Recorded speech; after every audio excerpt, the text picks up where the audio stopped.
Hey everyone, I'm Sage Valentine and welcome to my channel of the same name.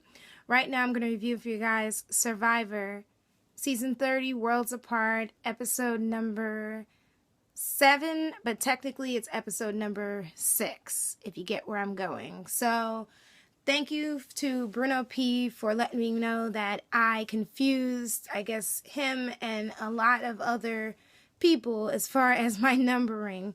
So I am going to remedy this and label last week's episode as episode 5, but because of the double episode, I'm calling this one episode 7 when really it's episode 6. I hope you guys completely understand what I'm talking about. But anyways, let's get to this review. The player that I admire the most so far in the game is Jen. Because if you've been watching my reviews so far this season, you know that I have said that if they don't get Jen out, she and Hallie are going to go pretty far in this game as a power couple, and it's going to be very hard to break them up. And you're probably thinking, well, you know, they could just vote Hallie out next week. No, because there's a lot of infighting. There's a lot of stuff going on with the blue collars because they're supposed to be a united 5, but Rodney is trying to break off and make his own little final 4 deals with Will and Carolyn and Kelly, who unfortunately left tonight. And he's going to be a problem for that group. Plus, he's still kind of clashing with Mike. So that is going to be a big, big problem. Then you have players like Carolyn and Tyler who are taking it upon themselves to, and I wouldn't say float, but like they really have no allegiance to anybody because for the most part, they could either go with the whole no-collar alliance or they could go with the blue-collar alliance or they could just do their own thing. Those two right now are the main swing votes. So when Rodney approached Carolyn and said, you know what, I would like you to be a part of my alliance, I was side-eyeing him for the simple fact that Carolyn is not looking for any Final Four alliance with Rodney. Carolyn is all about herself, and I don't blame her because that is how you play this game, and that is how you win this game. Ask any other player from any other season. More importantly, ask Tony from season 28 because he played for himself, and that is the reason why he won the game.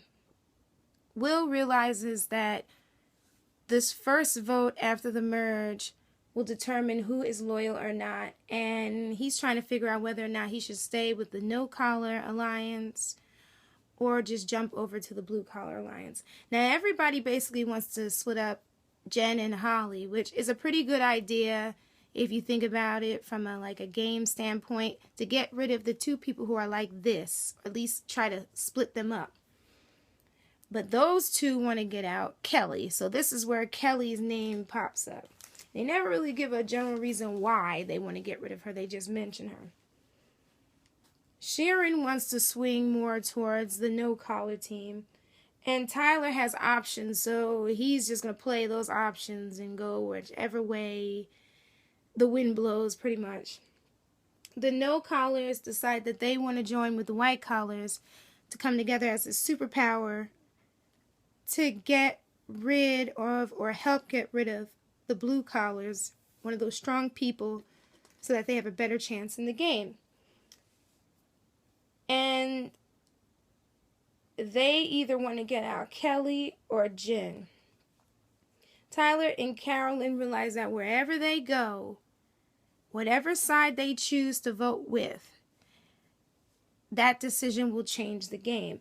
Jen has an immunity idol, and as I said before, she realizes that she is in trouble. Somebody told her somewhere, I don't know who that person is, but they definitely told her that she is an unlocked. She has a target on her back. So I was very proud of her when she used that idol. So proud of her. And I'm glad that she did because the majority of the votes were for her. But because she's the idol, they didn't count.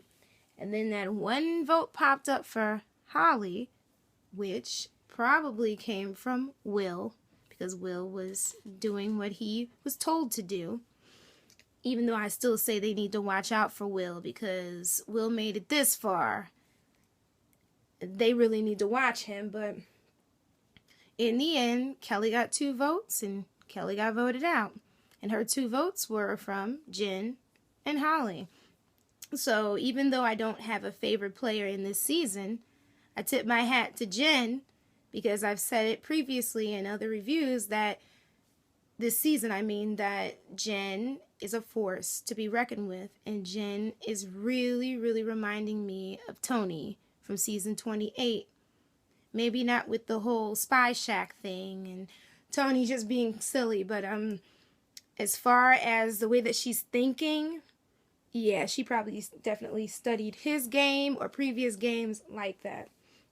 Now, when it came down to voting out Kelly, when Kelly did her whole, I guess, after eviction diary, she thought that she had it down pat as far as the game, and she figured that she was safe.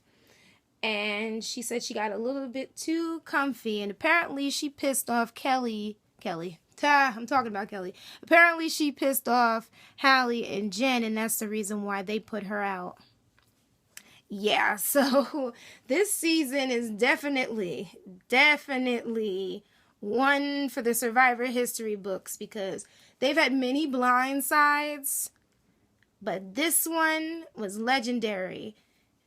Not just because it was a blindside, because all blindsides are super exciting when you watch them on Survivor, but because a person was voted out after being nominated or voted for 2 times.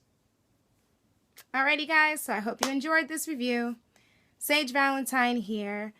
Don't forget to rate this video. Hit that subscribe button beneath this and subscribe to my brand of crazy. I've got another review for the Red Road coming pretty soon. Also, leave your comments about this season and who you hitched your little wagon to and who you think is going to win. And check me out also on Twitter, Sage Valentine, and Google+. Until next time, bye guys. Love you all. Bye. Bye.